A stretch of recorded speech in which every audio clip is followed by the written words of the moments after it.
Okay, so in this video we'll be talking about how to draw a star. And when you go to the shape side, you realize that there's no star here. So it's not as simple as you clicking on it and drawing the star. So just like the rectangle here, the ellipse, the triangle, the polygon, the line tool, yeah, there's no star for you to choose. This one is not a star, this one is just custom shape tool where you have different shape to choose from. So to draw the star, we'll have to use a polygon.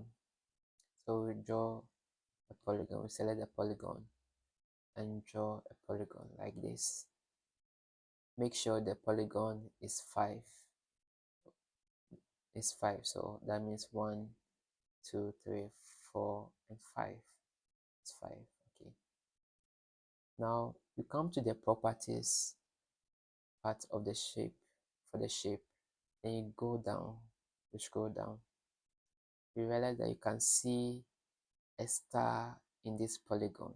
Okay, so all that you have to do is decrease the 100%. As you can see that as you decrease it, it becomes a star. Okay, so you can leave it to something like this. It's now a star. Now you can change the color to whatever you want to change it to, and just drag it to the middle. Okay, so this is how to draw a star. This is basically how to draw a star. Thank you very much for watching this video. See you in the next video.